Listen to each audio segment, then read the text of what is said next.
জসিম ভাই, আজকে আপনি ইফতারিটা আমার সাথে করলেন। আচ্ছা ভাই, ঠিক আছে, আলহামদুলিল্লাহ। আজকে খবরে কেন হাইছেন নি? কোনটা না ভাই? সকালবেলা বাজারে গেছিলাম, বাজার করবেলা। হ্যাঁ হিন্দু পোস্টেল আছে না, হ্যাঁ, ইন্ডো হোটেল আছে। এই হিন্দু পোস্টেল কালা কাপড় পর্দা দি চা নাস্তা বেছে। হ্যাঁ, আমি এদিন নেতা একজন যাই এন্দা মুসলমান কিছু লোক আছে, হোলা বুয়া কিছু লোক আছে।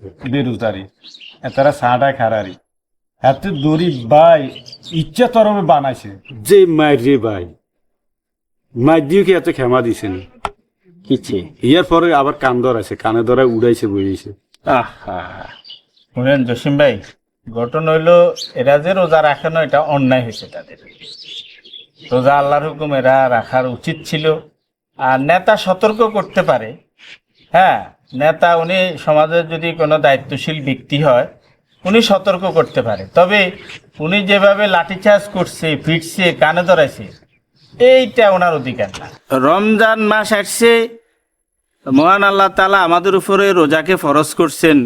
আল্লাহ তাআলা ঘোষণা করছেন, বিসমিল্লাহির রহমানির রহিম, ইয়া আইয়ুহাল্লাযীনা আমানু কুতিবা আলাইকুমুস সিয়াম কামা কুতিবা আলাল্লাযীনা মিন ক্বাবলিকুম লাআল্লাকুম তাত্তাকুন। রোজা ইমানদারদের উপরে ফরজ করা হয়েছে। কিছু ক্ষেত্রে আবার ছাড়ও দিছেন। মনে করেন যারা রোগী বা যারা একেবারে অসুস্থ, বৃদ্ধ, তারপরে সফরকারী, এদের প্রতি রোজা শিথিলও করা আছে। তা আমার প্রশ্ন হচ্ছে, উনি একজন নেতা হিসেবে, সমাজের একজন গণ্যমান্য ব্যক্তি হিসেবে উনি সতর্ক করতে পারে। হেদায়েতের মালিক তো মহান আল্লাহ তাআলা। মহান আল্লাহ তাআলা যদি কাউকে হেদায়েত না করে, তাহলে আপনি আর আমি যদি তারে লাঠিচার্জ করি, ফিডি, কানে ধরাই, আপনি আর আমি কি হেদায়েত করতে পারুন? না কোনোদিন। তাইলে উনি এই কাজটা আসলে মোটেও ঠিক করেন। আর উনি যেহেতু রোজা যেহেতু ওরা রাখে নাই, গোপনে পর্দার মধ্যে খাইতে গেছে, উনি গোপনে সতর্ক করে দিতে পারত।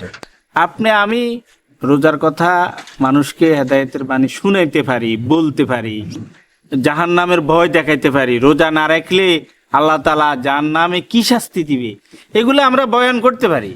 ভাই, আমরা কারো পিটতে পারি না, মারতে পারি না, কানো ধরাইতে পারি না। এ অধিকার আল্লাহ আমাদেরকে দেন নাই, এ অধিকার দেন নাই। রোজা ফরজ করছেন আল্লাহ, রোজা ফরজ করছেন আল্লাহ, শাস্তিও দিবেন। যদি রোজা না রাখে শাস্তি দিবেন কে? আল্লাহ। আল্লাহ শাস্তি দিবেন। কিন্তু নেতা সাহেব যেটা করছেন, এটা মোটেও ঠিক করেন নাই।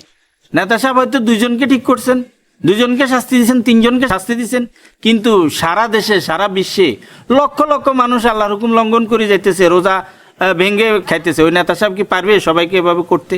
পারবে না।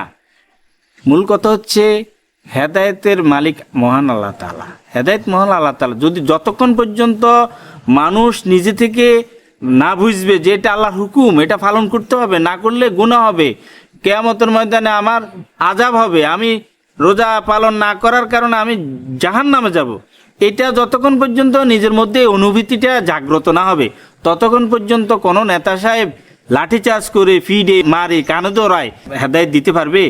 না, পারবে না। তো অতএব নেতা সাহেব কাজটা মোটেও ঠিক করে নাই। নেতা সাহেব এমন একটা কাজ করছে, আমি ফেসবুকে দেখছি ঘটনা, এটা ফেসবুকেও দিয়ে দিছে। এটা হোলাইন আছে না, কিছু হোলাইন তো এটা তামাশা করে, এটা লগে লগে এটা বাইরে।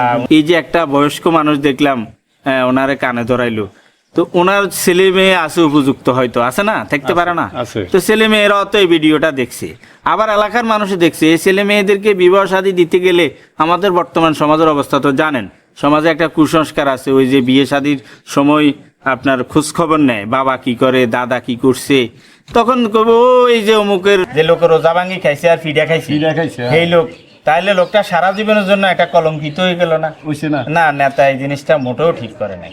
আসলে হাবিব ভাই, আপনি ঠিক কথা বলছেন। যতক্ষণ নিজে তো হেদায়েত না হইব, হিডি মারি, এটা কি হেদায়েত হইব নি? আল্লাহ তো হেতার মধ্যে রহমত দিতে হইব, তাইলে হেতে হেদায়েত হইব। আল্লাহ রহমত না দিলে আয়ের আপনি হিডি মারি কি কিছু করতে পারবেন? তো আদের দেশে আরো বহুত সারা দেশে ভাই কি কইবেন, মানুষের ইমান, আসল কথা হলো মানুষের ইমান আমার দুর্বল হয়ে গেছে, নষ্ট হয়ে গেছে। ওখানে হয়তো উনি হোটেলে গেছে খাইতো, উনি যদি বাড়িতে খাইতো, নেতা সাহেব কি দেখতেন?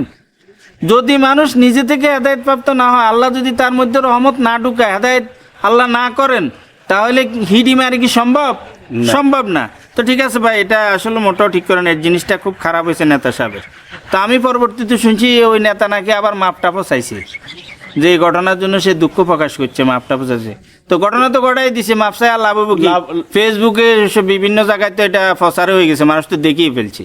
মাপ চাই তো আর লাভ হইতো না। আসলে প্রত্যেকটা জায়গায় আমরা যে যে অবস্থানে আছি, প্রত্যেক জায়গা থেকে আমরা সজাগ এবং সতর্ক থাকতে হবে।